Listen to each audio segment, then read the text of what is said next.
The Word of God is alive and powerful, sharper than any two-edged sword, piercing even to the dividing asunder of the soul and spirit, and of the joints and the marrow, and is a critic of the thoughts and intents of the heart.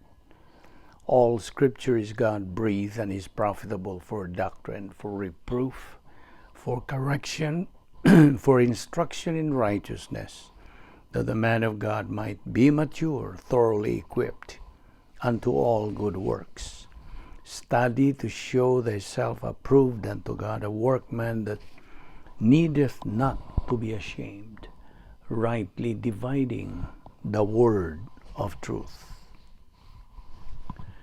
Sa dili pa kita magapadayon sa pagtuon sa pulong sa Dios ni ining adlaw kung basahon pipila ka mga bersikulo nga mao'y giya kanato sa dili pa kita magpadayon. 1 Timothy 2:3-4 says, "For this is good and acceptable in the sight of God our Savior, who desires all men to be saved and to come to the knowledge of the truth." James 5:19-20, "Brethren, if anyone among you wanders from the truth, and someone turns him back, let him know that he who turns a sinner from the error of his way will save a soul from death and cover a multitude of sins." John 4:7-8, "A woman of Samaria came to draw water. Jesus said to her, 'Give me a drink,' for his disciples had gone away into the city to buy food." John 14:12-13, "Most assuredly I say to you, he who believes in me, the works that I do, he will do also, and greater works than these he will do, because I go to my Father. And whatever you ask in my name, that I will do, that the Father may be glorified in the Son." Galatians 6:9-10, "And let us not grow weary while doing good, for in due season we shall reap if we do not lose heart. Therefore, as we have opportunity, let us do good to all, especially to those who are of the household of faith." Matthew 25:21, his Lord said to him, "Well done, good and faithful servant. You were faithful over a few things. I will make you ruler over many things. Enter into the joy of your Lord." Karon magandam tas tong kaugalingon, pinagi sa pagsusi sa atong kalag kung nanapa ba kita'y mga sala. Atong nahimo nining adlaw, mahimo lamang kini silang babag kung dili na to isugid. 1 John 1:9, nagatugon kanato, "If we confess our sins, God is faithful and just to forgive us our sins and to cleanse us from all unrighteousness."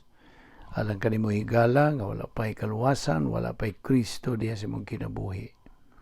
Giawhag ka sa paggamit na ng imong free will and make the most important decision sa tibuok mong kinabuhi, ang desisyon sa pagdawat kang Ginoo Kristo nga imong manluluwas. Busa sa hilo, magandam tas tong kaugalingon.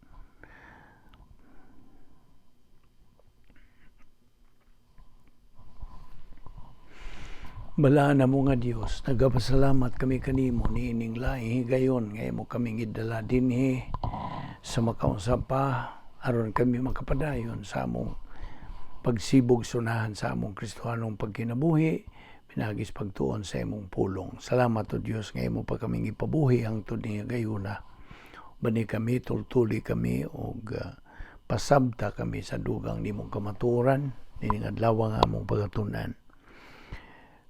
Salamat ni among Bible study through the YouTube, ubos sa Balbido Evangelistic Ministry. Kining tanan namong gipasalamatan sa ngalan ni Ginoong Hesukristo. Amen. Maayong adlaw sa tanan ato mga higala. Ato mga subscribers ug ang ato mga igsoon diha ni Kristo, welcome na usab ning atong pagtuon sa pulong sa Dios ning adlaw. Ang uluhan sa atong pagkahisgutan ning adlaw mao kini: Vincit Omnia Veritas. Latin kining pinulungan nga nagkahulugan sa in English, truth conquers all. Ang kamatuoran magabuntog sa tanan. Okay? Nini nato paghisguti kini una sa tanan. Ang policy sa Dios sa ato nang natun-an gitawag og grasya. So God's policy is grace. Og sa atong nahibawan na nga ang grasya mao ang tanan nga diin ang Dios may kagawasan sa buhat ngadto sa tao, binasihan, pinasikad sa unsay nabuhat ni Ginoong Kristo dito sa cross. From Doctrine it says, grace is all that God is free to do for man on the basis of what Christ has done at the cross.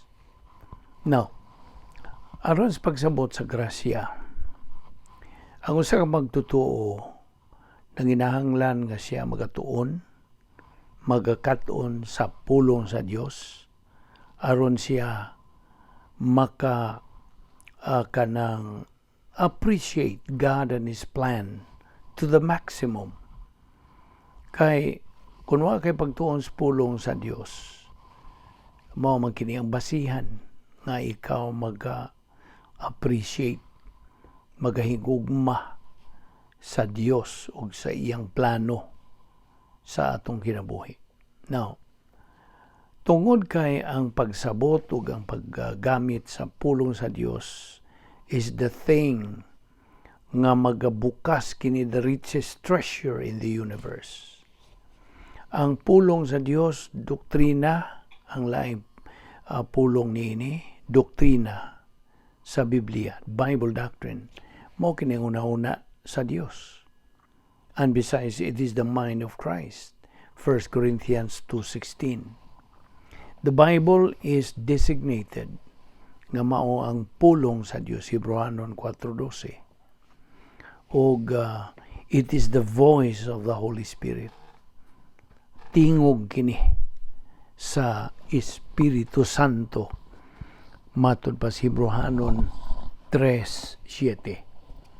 Ang doktrina mao kini ang atong pultahan to the reality of God, ang iyang pagkamatuod, tinuod, buhi, ana siya.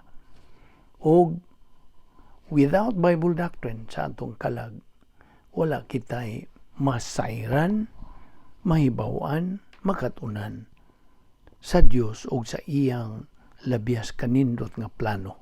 His marvelous plan. Ang pulong sa Diyos is more reliable than anything we see. Nga atong madungog, atong kanang masimutan, atong matilawan, ug atong mabati. More real than empirical knowledge. Matud pa kana sa 2 Pedro 1:12-21. Ang pulong sa Diyos, diha nang daan, pre-existed the human race. Diyan ang daan sa wapa kitang mga katauhan. Proverbs 8. So that pinagi sa generosity of logistical grace, ang Diyos nagahatag kanato, nagatanyag kanato sa kaalam sa kapanahunan. Ang pulong sa Diyos. God makes available to us the wisdom of the ages. Ug atol na ining panahon sa simbahan nga diin ania kita, ang Dios nagapadayag sa iyang kinaiya o sa iyang plano. Pinaagi lamang sa iyang sinulat nga pulong, the completed inerrant canon of Scripture. Dili masayop, hingpit, kanang imprintado ang mga pulong. Now, get this, our attitude ngadto sa doktrina, mao gyud ang tinuod nga attitude nato ngadto sa Dios. Kung kita mo padayon sa pagtuon sa pulong sa Dios, kana nagpaila nga kita nagahigugma sa Dios. If we listen to Bible teaching only at our convenience, kung ganahan lang, or when we are in trouble, natay kanang natay kalisdanan ba, natay mga suliran, gumunhap sa kinabuhi, mura na imong ituon sa pulong sa Dios, then we ignore and insult God despite our pious pretenses. Now, kaya ang usa ka kanang matang, usa ka paagi sa pagsimba nga nagahatag og kahulugan to all other expressions of worship, mao nga tong pagsabot, pagkaton ug paggamit sa pulong sa Dios. That is one form of worship. That's why when we study God's Word, kita nagasimba sa Dios. Kasabot ka? Without a thorough kanang nagatubo nga kanang kaalam sa doktrina, any alleged worship of God becomes a ritual without reality. O kita na ibaw naman nining prinsipyuha nga ritual without reality is meaningless. You see? Apan ang ritual with reality is meaningful. Okay? So mo na nga tanawa lang ng Biblia diha sa Hebrehanon 10:1-4 naghisgot ka na nga basag unsa nga kanang giingon nila nga pagsimba sa Dios becomes ritual without reality kung wa kay kanang igo yung natigom nga kaalam sa pulong sa Dios. Ang grasya sa Dios mao ni nakapa kanang pakaton ni David to learn doctrine. Ang grasya sa Dios nga mao'y nagahatag kaniya og katakos to appreciate and delight sa kinaiya sa Dios. Kaya ang persona sa Dios is who and what He is. Ang iyang kanang kinaiya, the perfect quintessence of all His attributes. Kaya na may mga attributes ang Diyos. Apan siya, persona. He is a person. David makes one of the most dramatic statements sa tibuok bala ang kasulatan sa dihang mingon siya, because you have magnified your word, but pasabot, doctrinal teaching, over your reputation. O nagisulti din sa Salmo 138, versikulo 2. Ang Diyos mismo, nagatuboy sa pulong sa Diyos above all else, above His own name. In no other way, wag yung laing pagi nga kita makaduol ngadto sa Dios, makasabot kaniya o magpagtuman sa iyang plano sa atong kinabuhi. Why laing pagi? Ang pulong sa Dios is more important than the food we eat. Labaw ka pa kamahinungdanon sa pagkaon nga atong gikaon o ang hangin nga atong gihanggap. Mas labaw pa. Ang mga panalangin nga Diyos nun in both time and eternity, kini ipangapod-apod. According to the believer's understanding sa iyang pagsabot sa pulong sa Diyos. Isaiah 53:12. ang imong pagkaton, kanang tuon, pagkaton, pagtuo ug paggamit sa pulong sa Dios, mo ni giingon og it generates spiritual momentum sa imong Kristiyanong kinabuhi. O gawas pa niya na kita kanang makasabot sa spiritual truth only when we are filled with the Holy Spirit. Kung kita napunan sa Espiritu Santo, nahibaw ka unsay paagi nga kita mapunan sa Espiritu Santo paggamit sa rebound. 1 John 1:9. Sa diha nga kadaghan nga natigom ang pulong sa Dios dinhi sa atong kalag, ang Espiritu Santo mugamit niya ng pulong sa Dios to increase our capacity sa atong pagsabot, pagdugang pang mga pulong sa Dios. Kay giingon man na nga doktrina nga the more you learn, the more you can learn. Doctrine builds on doctrine. Doctrine upon doctrine. So truth indeed, paminaw, truth indeed shall make a person free. Naman sa Juan 8:32. Og ang pulong sa Dios magabuntog sa tanan. Vincit Omnia Veritas. Sa laing bahin,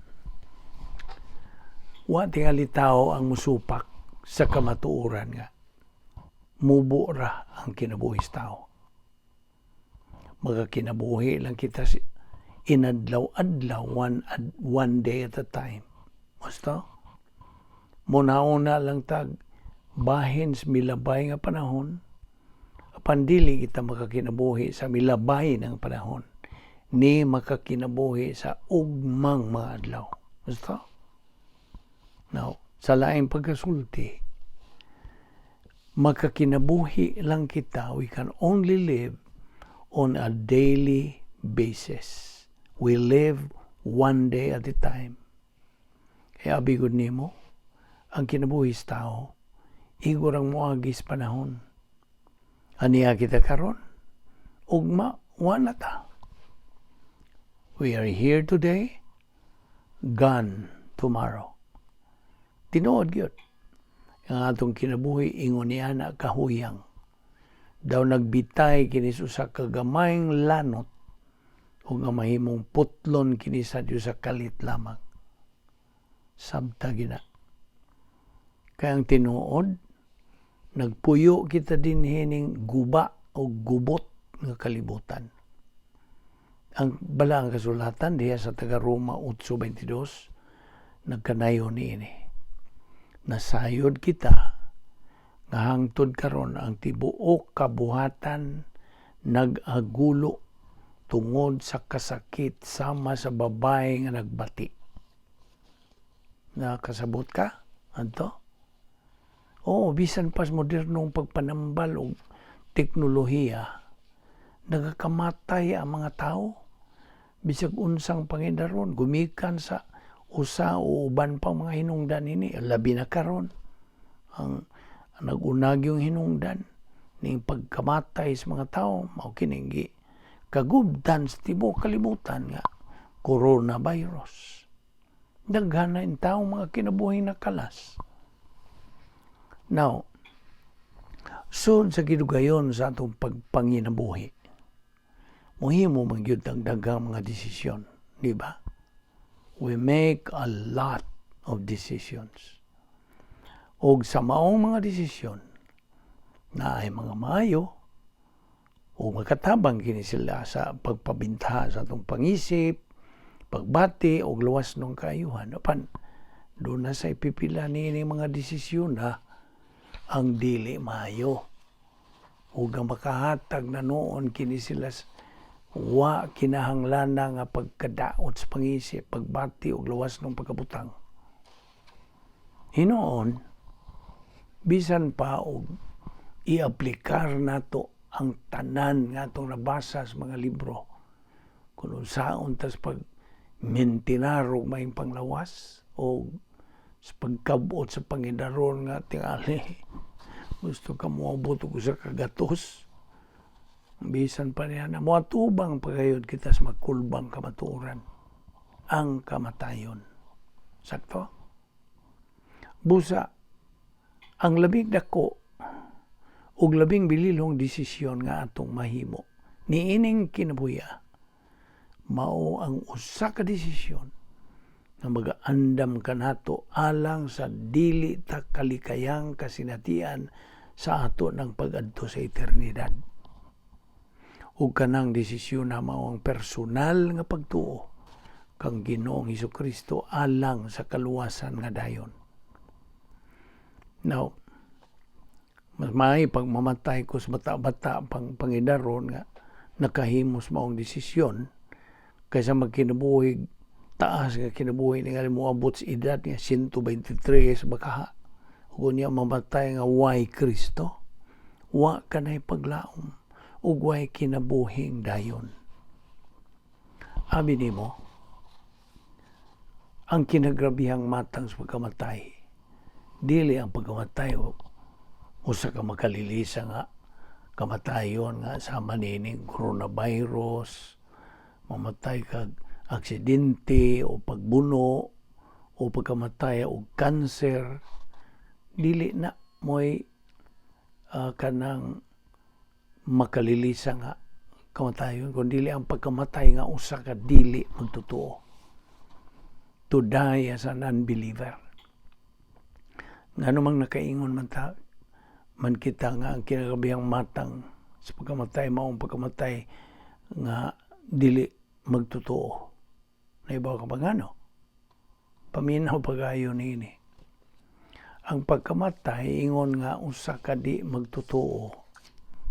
Ang pagkamatay nga way Kristo, maoy kinagrabihang matang sa pagkamatay tungod sa iyang pagkakuyaw, pagkamakalilisang nga mga resulta nini.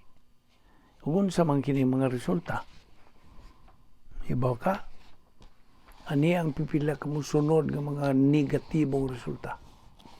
Paminaw. Ang kapungot sa Dios maanaan niya ng mao nga dili magtotoo. Juan 3:36.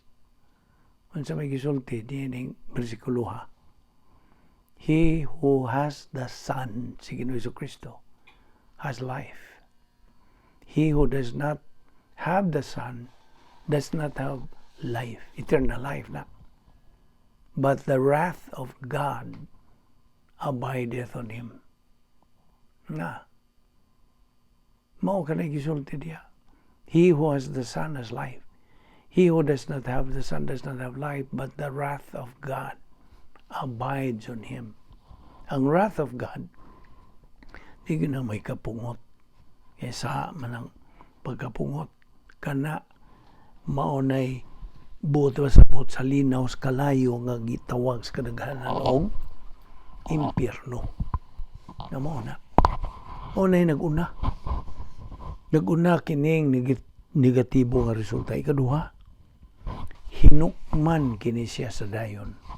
Ug modangat siya sa pag-antos sa eternidad dito sa linaw sa kalayo. Muantos na siya hangtod sa kangturan. Gitawag niya sa kadaghanan ng impyerno lagi, linaw sa kalayo. Dapit kini nga giandam alang sa yawa ug sa iyang mga demonyo. Mateo 25:41. Ano ikaduha? Ang ikatulo, giandaman na sa Dios og plano sa paglubong ang di magtotoo. Pinadayag 20:11-15. Ikaupat, ang ngalan sa di magtotoo wa masulat dito sa libros kinabuhi sa nating karniro. Pinadayag 13:8, pinadayag 17:8. Wa masuwat ang iyangan. O kay wa man masuwat ang iyangan, di man mabasa o di makitaan dito, dili siya unsa makakalifika sa pagpuyo sa langit. Adto siya spikas. Sabot ka. Dili man siya kanang wa man siya mataw pag-usab. He is not born again. Dili man siya anak sa Dios. Wa man siya timbrihi sa Espiritu Santo. Wa man siya sulubis pagkamatarong sa Dios. So, dili siya makapuyo dito sa langit, uban sa Dios, adto siya sa impyerno. Idritson na lang nato sa umana. Mulay mga negatibong resulta. Unsaon taman sa paghulagway o giunsa man paghulagway sa balang kasulatan bahin sa kaugmaon sa dili magtotoo dito siyang dayo na nga pagkabutang sa linaw kalayo. Now, paminaw gyud niini dito sa linaw sa kalayo.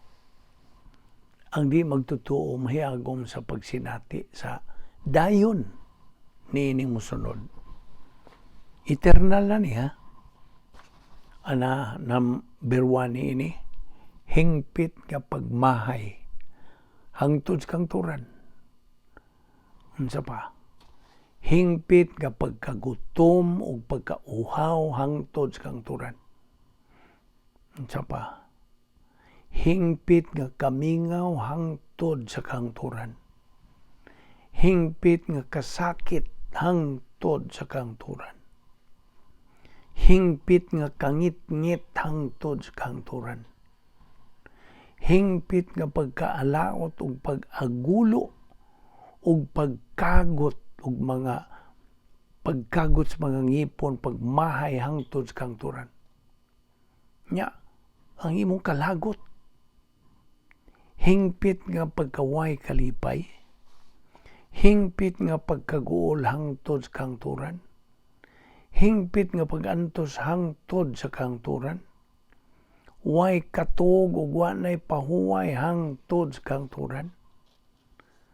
Kaya pag yung labing pait sa tanan. Wanay pagkalingkawas gikas maong kahimtang hangtod sa kangturan. No more escape. Di nakakaiskapo. Sa lagtod nga pagkasulti, ang di magtotoo makadangat sa iyang adtuanan nga wa nay pagbalik.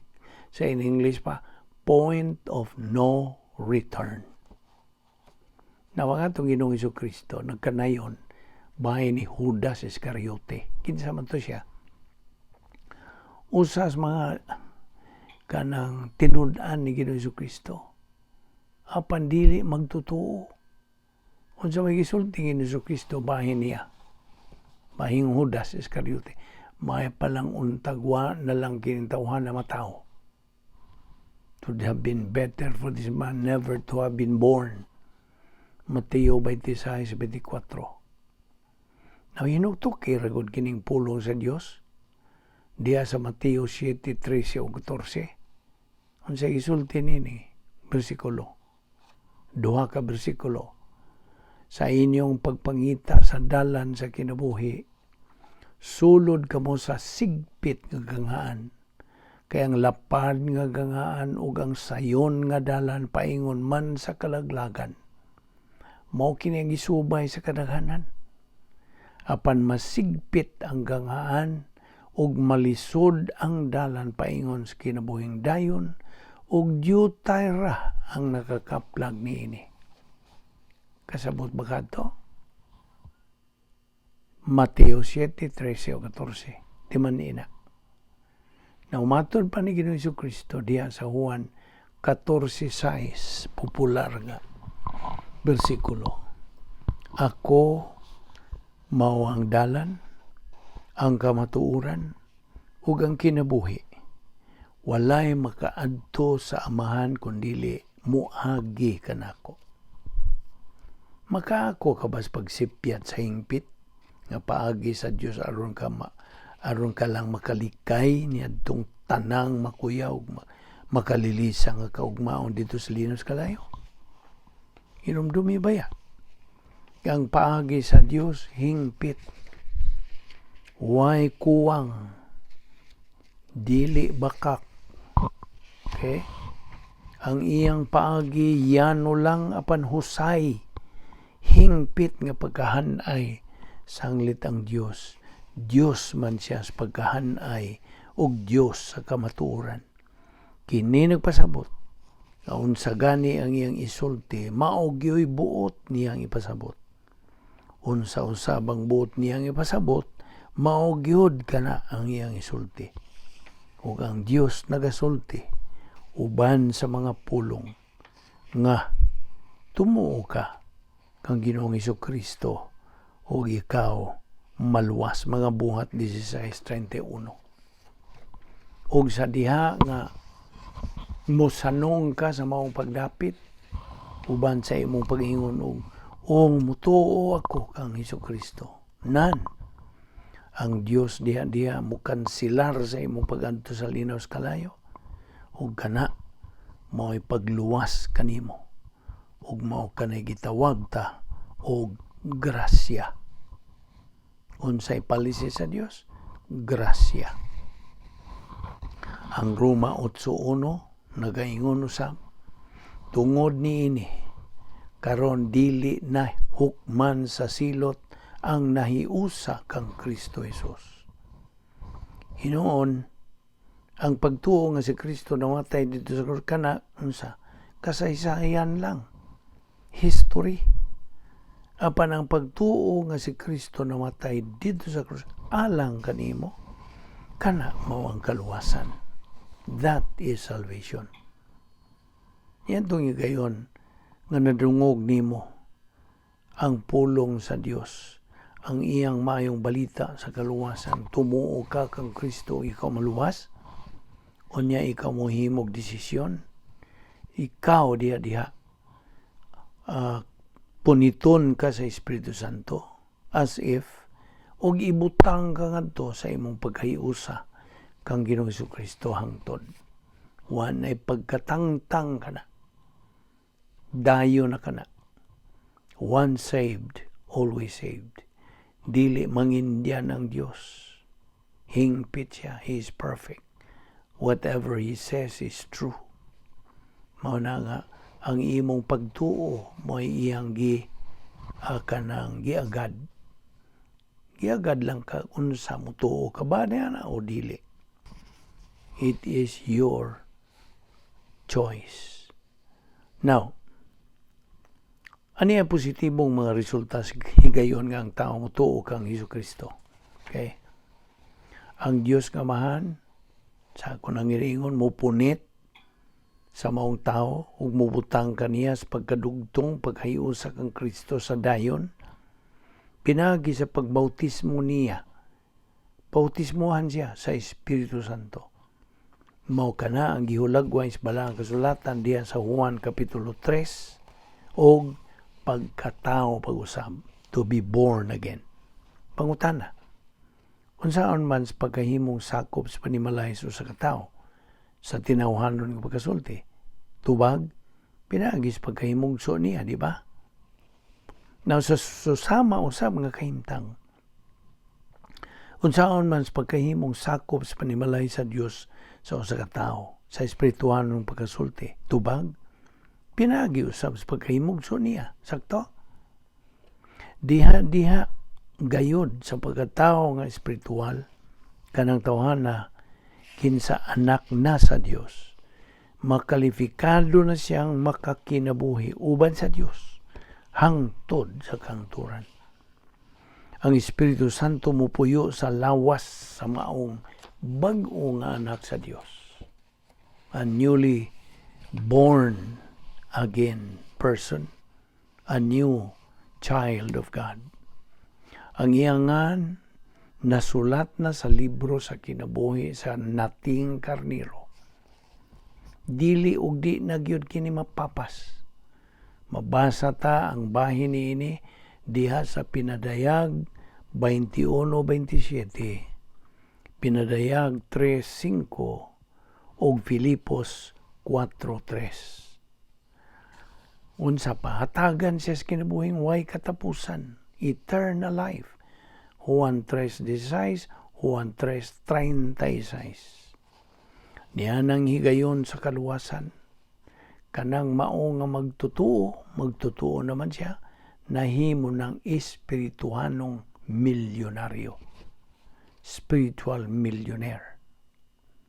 ug sa dihang matapos ng iyang kinabuhi dinhi sa kalibutan, pinaagi ba sa lawas ng pagkamatay o pinaagi ba sa pagsakgaw, rapture, siya sa usa ka pamilok moatubang naong sa Ginoo.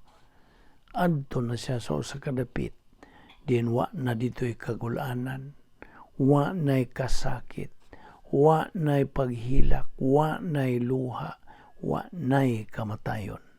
Pinadayag 21:4. Unsa pa? Ang Dios nagatagana nag-usa ka bag-ong puluyanan alang sa maong magtotoo. Juan 14:1 ngadto sa 6.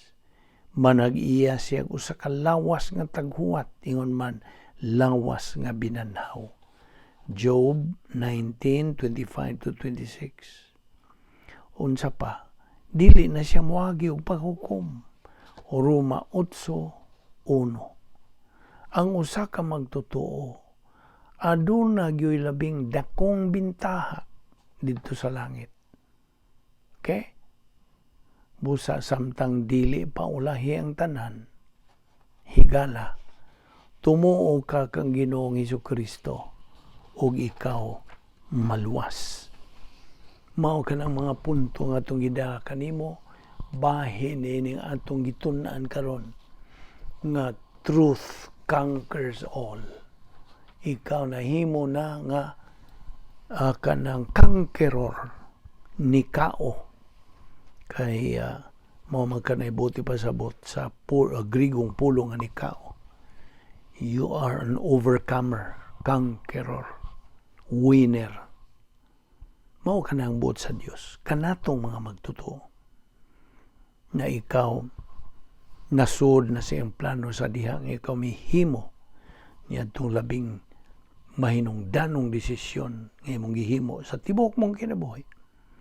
Desisyon sa pagtuo, pagdawat kang Ginoong Jesucristo nga imong manluluwas. O sa ako nang ginaingon, dili mamakak ang Dios unsay iyang isulti tinuod. Mao na nga iya man kanang saad, atong angkunon kanang maong saad. We claim that promise. Kaya ang saad sa Dios is an ironclad guarantee. Unsay isulti sa Dios, garantisado. Reflective of His being perfect. Ayaw na pagduha-duha. Bahin sa paghingpit sa Dios. Mao kana karon ng atong gialagaran. We are serving the God of the universe. Nga sa diha nga kuhaon na kita din hining kalibutana o sa pagsakgaw ba, kita magauban kaniya naong sa naong. Kung sa ako nang giningon, tuwa nagiandaman na kita palasyo dito sa eternidad. Ug tuwa ay nagahuwat na nato nga mga panulundon, mga inheritance nga pundo na dito, punsisok na dito sa budiga nga gitawag natog Museum of Heaven with our name carved on it. So dito atong pahimuslan, God made all this available to us when we come to be with Him. Mao na nga karon padayon kita sa pagkinabuhi, ubos sa grasya. Kay we no longer walk by sight but by faith, pinagi sa pagtuo. Nahanglan kita kinabuhi, subay, pinasikad lamang sa pulong sa Dios. The Word of God is our life. Kay kita, mga anak naman sa Dios, wa na tay lain pangunaon kundi iyang huna-huna sa Dios. Way makalabaw, way makatupong, way makatumbas sa kabililhon, kamaynungdanon, pagkalabaw sa katanan nga huna-huna ang iyaha sa Dios. Kay matud pa sa Isaias Isaiah 55:8 and 9. My thoughts are not your thoughts, neither are my ways your ways, saith the Lord. For as the heavens are higher than the earth, so are my ways higher than your ways, and my thoughts than your thoughts. Diyaw sab sa 1 Corinthians 2:16, naghisgot kini, huna-huna ni Kristo. Mao niya itong una-unaon na karon, ingon nga mga Kristohanon. Aron sa ingon niya na, magkakinabuhi kita nga madinaugon, malampuson, o magpadayon kita pagka conquerors sama ni Ginoong Jesucristo. That is why ang pulong sa Dios ragayod ang atong magamit sa pag-atubang sa bisag unsang mga gumunhap, mga pagsulay sa kinabuhi. Ilabi na nining mahulga o nakayong kahimtang sa kalibutan. Vincit Omnia Veritas. Truth conquers all. Magampo ta. Balaan na mga Diyos, nagapasalamat kami kanimo nining among Bible study through the YouTube ubos sa Balbido Evangelistic Ministry. Salamat sa imong paglamdag kanamo sa dugang pangkamatuoran nining adlaw. Hinahon nga kini mahimong panalangin sa among kinabuhi.